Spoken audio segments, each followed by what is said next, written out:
Hey guys, Preston Schmidt with Movement Mortgage here. I am so excited to be here with Philip Bremer, one of the top agents in all of the Twin Cities market. Thank you, Phil, for taking the time. How are you doing today? I'm doing fine, thanks. How are you, Preston? I'm good. I'm good. I'm just stoked to do this with you. Yeah, So thank you let's for just, having me. you're welcome. Let's just jump right into it. What got you into real estate, Philip? Wow. So growing up in Minnetonka, my parents were small-time investors, real estate investors, and at one time they had 14 properties. I became their property manager long before I even knew I needed a license to do that. But what was so inspiring about that was that I got to see personally my parents helping dozens and dozens of families in their lives, providing safe, affordable housing for all of that, which turned me into a realtor and an investor myself. Awesome.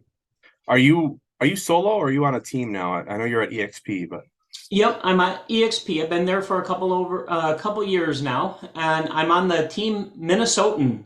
So we like to think we're Minnesotans first and realtor second. nice. Mm-hmm. Is there hunting involved and anything else? And hockey involved?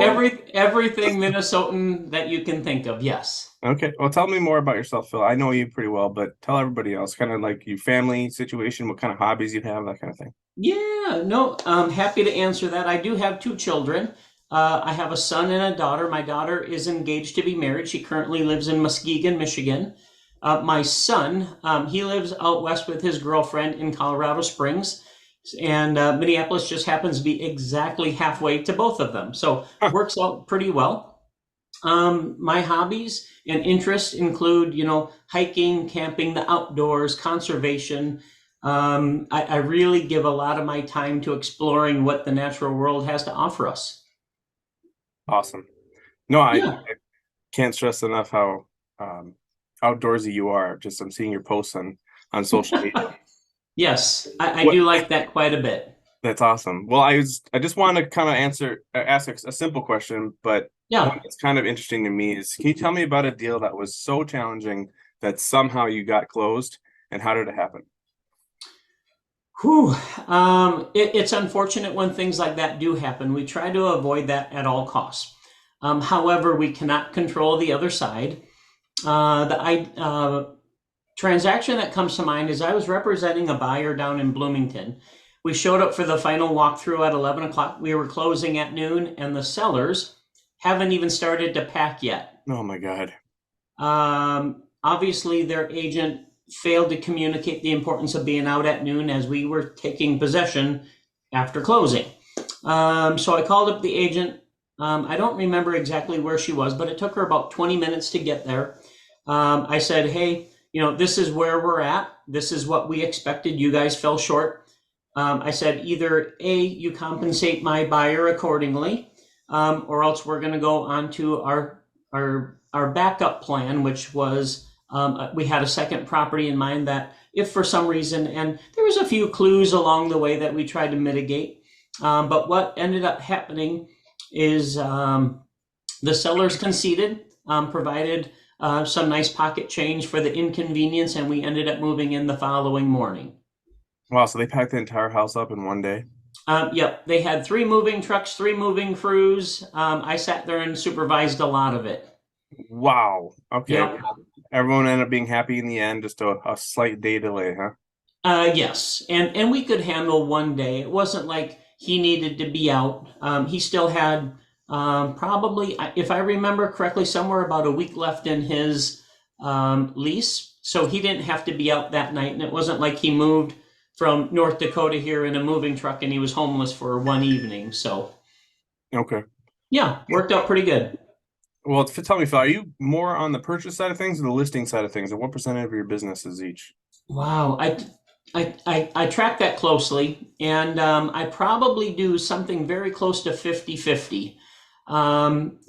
Looking at last year, I think I represented a few more buyers only because the buyer market was crazy, fast moving. Coming up with listings was tough because they were selling so quickly, but I try to stick around that 50-50 range. Okay, perfect. Hmm. Well, the last question is just kind of an open forum. You can ask Yeah. whatever you want of me on the lender side of things, or you could just kind of talk all about yourself, and I'll give you the floor. Well, I appreciate that. Um, information. I think what a lot of people in the real estate industry are missing when it comes to information would be like rates and how quickly those things can change. So we can all watch MSN, we can watch online news, YouTube feeds, podcasts, but by the time that the buyer sees that, oftentimes the rates have already changed. They've either come down more or gone up more because there's a couple day delay. Last week, when the rates dropped a significant amount, I didn't start to see the post until Saturday, Sunday. I didn't get any calls on that until Monday, and the rates had already moved from there. Granted, not much. And it's welcome news to see the rates come down, but that delay, I think it's important um, for people to stay in contact with their lenders at all times. Yeah. So from me asking you as a lender, how do you communicate that with your clients, and how frequently are they updated with rate changes? Well, I love to communicate good news, so I'm usually one of the first ones to share when rates drop. Um, Communication across the board is very important, but basically I do it in kind of like a mass text to all my realtor partners. It's just a one app that I use. I can then get it all out to my agent partners in a quick response. Usually the most well received is through a simple text message. If I can call some of them, I try to, but usually it leads into a weekend that is very busy for everybody. So sometimes an email I can send out. But what would you say is best in receive for you? Um, quicker the better, of course. Okay. But what I see is, let's say when a point drop, oftentimes buyers reach as much for the stars as they can when looking at homes. If they're qualified to, let's say, 450, they look up to 450. When that rate changes, let's say by a percentage point, that could mean $100, $200 at that price point per month. That's well over $1,000, sometimes $2,000 a year. So I like to communicate that in the event that we're that tight on the purchase price versus the borrowed amount. Sometimes that's all it needs to get them into the right home. Yeah, no, it's a very good way to put it. And I always tell people it's about $5 per thousand. So if people are curious to know on this, the drop of a sales price, when when that does fall, how much is that really saving them? It's not a ton. So when you look at rates, that can really make a big drop in their monthly payment, and that's why we're kind of pushing hard on the 2-1 and the 3-2-1 buy downs, the temporary buy downs, to help people out in their first 2 year or two to keep their payment way more affordable. Absolutely. And I really like that approach. I push that one a lot myself.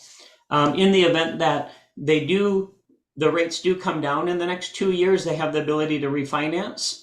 And then that way, they get the best of both worlds. They get lower payments up front, lower payments on the second year, and then in worst case scenario, they could keep it the same or even refinance for even something better.